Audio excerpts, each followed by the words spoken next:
Salut tout le monde, c'est Alexandre. Alors juste avant de commencer la vidéo, désolé encore pour le retard, mais bon, avec moi vous avez l'habitude, il y a toujours du retard, donc je n'aurai pas le casque sur les oreilles dans la vidéo, juste pour vous dire ça, ne vous perturbez pas trop. C'est que pendant que j'ai tourné la vidéo, j'ai préféré l'enlever, je trouvais ça mieux. Donc voilà, et bonne vidéo à tous. Salut tout le monde, c'est Alexandre, et comment avoir un PC à moins de 500 €.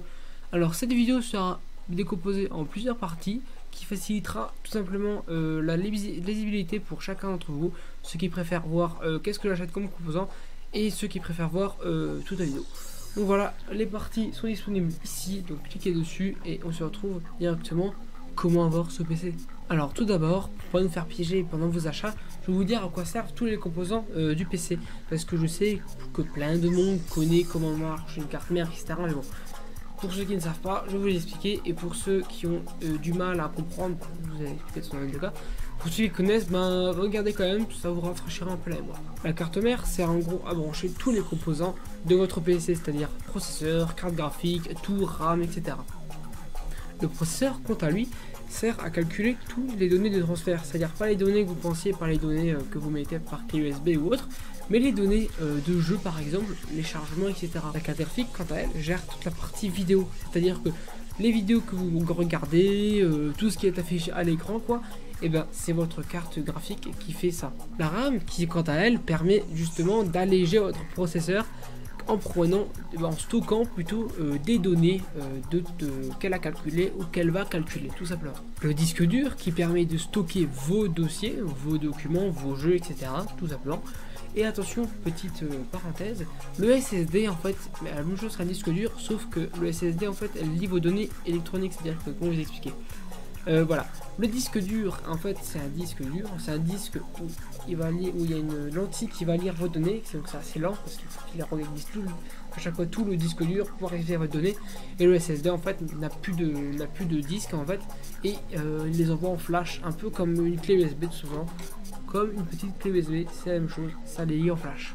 Alimentation qui permet tout simplement d'alimenter votre PC, un de plus. Maintenant vous savez à quoi servent les composants, donc maintenant je vais pouvoir vous dire les composants que je vous ai choisi pour avoir votre PC à moins de 500 € ou un peu plus, hein, parce que c'est assez dur d'avoir un PC à 500 €. Attention, comme je dis, ce sont des composants que j'ai choisis, donc il existe plein d'autres composants, comme vous le savez peut-être, pas, je sais pas.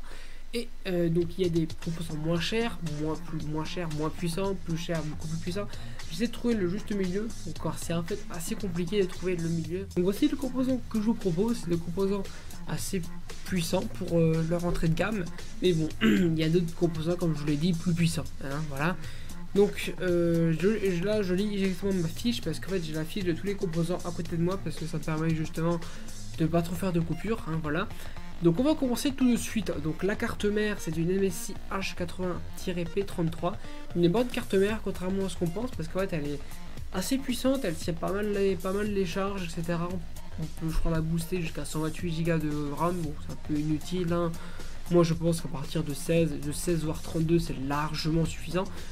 Donc là je vous ai conseillé je crois 16 Go de RAM, hein, dans cette configuration. Donc maintenant on passe au processeur i5 4460, c'est un bon i5 je trouve pour une entrée de gamme comme je vous l'ai dit. Donc maintenant la carte graphique c'est une GeForce GTX 750 Ti OC à 2 Go. En fait dans une carte graphique il y a les RAM qu'elle prend. Donc 2 Go c'est très peu, mais il y a 1 Go, bon 2 Go c'est assez pour faire tourner quelques jeux, pas en très élevé mais en moyen voire faible. Voilà, c'est suffisant de nos jours. Donc pourquoi j'ai pris celle-là? Parce qu'elle avait une bonne polyvalence, en fait elle permettait tout simplement d'avoir des bons résultats en jeu tout en gardant une bonne partie de sa performance tout simplement. Donc je vous la conseille pour un début de gamme. Bon juste avant, on va revenir, juste après, pardon, excusez-moi, on va revenir aux composants, hein. Je vais vous expliquer un peu d'autres composants alternatifs pour ceux qui ont une bourse un peu plus petite. Donc on part sur la RAM, donc c'est des RAM Extreme 3 4 Go, excusez-moi, les Extreme 3 Go RP JAWS 1066 MHz, des SAS 7, qui sont des bonnes cartes mères. Je trouve que les Extreme sont très bonnes, des bonnes RAM, hein. Parce que les Extreme sont une bonne marque de RAM, hein. Je vous le conseille toutes, même pour des RAM plus puissantes. Donc comme je vous ai expliqué, j'en ai choisi 2 des 4 Go. parce que ils sont assez bien, donc ça va permettre d'avoir un bon petit compromis. Donc là vous avez choisi 8 Go parce que 8 Go c'est bien, ça permet justement de garder 6 Go pour votre processeur et 2 Go pour votre carte graphique, tout simplement. Donc maintenant on va partir sur le disque dur. Donc j'ai aussi choisi un disque dur SSD qu'on peut enlever. Donc le disque dur c'est un Momentus Pinpoint SAT2, SATA2. À 1 Teraoctet. Pourquoi 1 Tera? Parce que on peut baisser, hein, bien sûr, mais 1 Tera je trouve que c'est largement suffisant, c'est largement bien parce que comme ça vous pouvez mettre masse de jeux dessus, tout ce que vous voulez et vous n'aurez jamais des problèmes de place. Après j'ai choisi, comme je vous dis, un SSD qu'on peut enlever, le SSD Plus à 120 Go. Je vous conseille de l'acheter, même moins, peut-être moins que 120 Go, mais ça vous permettra tout simplement de pouvoir stocker votre Windows et donc que votre PC démarre plus vite. Après l'alimentation, je vous ai choisi une Max Pro 600 watts qu'on peut aussi baisser, mais ça je vous en parlerai juste après. Donc une Max Pro 600 watts c'est une bonne alimentation, assez puissante, tout en étant dans les moins chers. Donc 600 watts qui permettra simplement de faire tourner tous vos composants. Donc le boîtier c'est un V3X Black Edition. Je trouve que c'est un composant, c'est un putain de boîtier, il est hyper beau. On peut rajouter des petites LED en façade, je crois qu'ils sont compris dedans mais je suis pas sûr, mais on peut rajouter des petites LED en façade. Il y a des ventilateurs compris dedans, donc voilà, c'est un bon choix. Donc cette composition revient à 650 € environ. C'est assez cher certes, mais contrairement à ce que vous pensez, c'est pas si cher que ça. Parce que vous avez des composants comme la montre qui montent d'un coup.